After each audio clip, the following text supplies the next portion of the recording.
Good afternoon, everyone. Romney Smith at WTOC for the News Now, bringing you a digital update. Of course, you all know by now we're on various platforms, and we thank you guys for joining us. I want to get to the big news of this morning. There was a school shooting that happened in California. I want to specifically give you a look at the geographic area I'm talking about, which is just north of Los Angeles. Authorities in Palmdale say a male suspect was taken into custody after shots were fired at Highland High School. Police say one person was hospitalized in stable condition after being shot in the arm. According to a man who dropped his younger brother off at the school, witnesses say they saw a person come out of the bathroom with a gun. Officials say the suspect is a juvenile, and they were arrested at a grocery store in the area. At least 3 area schools were placed on lockdown after the initial report of a shooting. CBS News in Los Angeles spoke with a woman whose son was inside the school at the time of the shooting. This morning at a little after 7, my son texted me that there was a shooting, and I thought he was joking. And I'm like, don't mess around, that's not funny. And he's like, no, Mom, for real. You know, I locked myself up. I heard it at the other side of the school. There was one shot, and I'm locked up in one of the buildings here, and we're just waiting now. I hear the police coming around, and I haven't heard, just that he's okay. At one point in time this morning, it was reported that an elementary school in the area also had an active shooter. However, that news was unconfirmed. It was checked out, and there was no shooting there. So right now, we're still working to learn whether the shooting suspect was a student at the school or even in the district, since we know they were a juvenile, and what relation they might have had to the victim. Again, for those of you just joining us online, I see a lot of you saying, what happened, what happened? One person was shot in the arm at a school a little bit north of Los Angeles, California, at Highland. The suspect is in custody at this time. Another news investigation is underway in Burton, South Carolina, after a deadly crash happened overnight. It happened before 8 p.m. yesterday near the Stokes Toyota on Trask Parkway.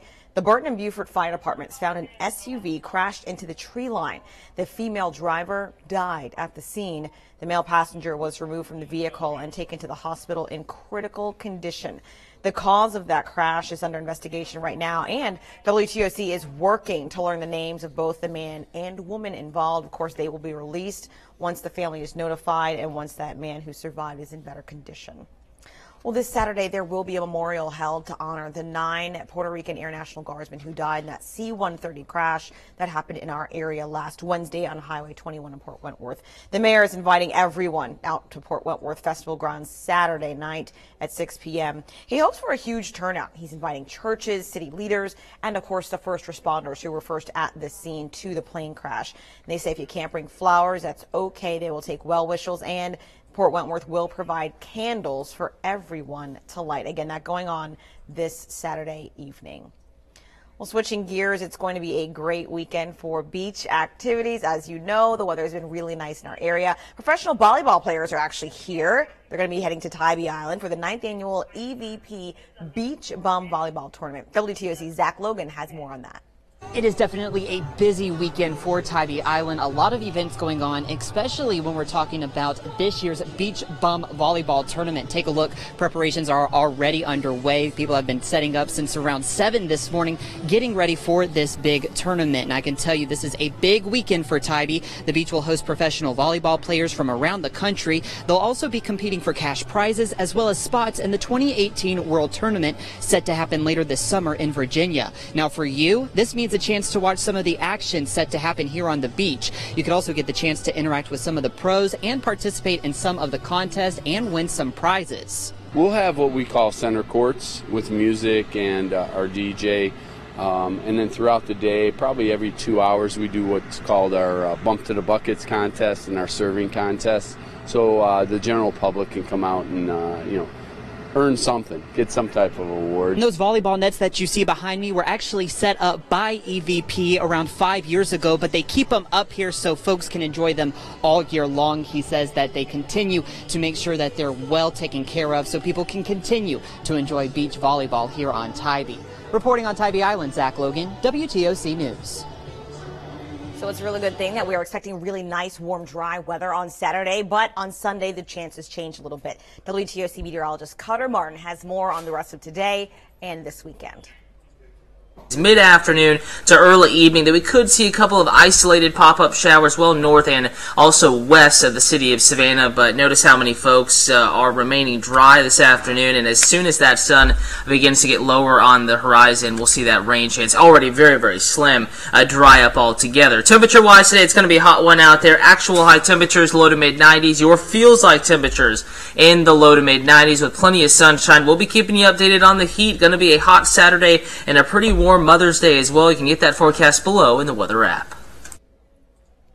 And we have a big event we'd like to invite you to. It's our Hurricane Ready event. It's on June 1st from 3:30 to 7:30 p.m. at the Lowe's in Pooler. We have a bunch of different agencies who will be joining us there. And, of course, if you have any questions for our meteorologists or you don't know what to get to make sure you and your family are fully prepared, that's why we're going to be at the Lowe's specifically. Get your questions answered there. Our storm tracker tracer will be there, so you can check that out as well. All 4 of our meteorologists will be there. It will be a pretty neat event, so feel free to join us.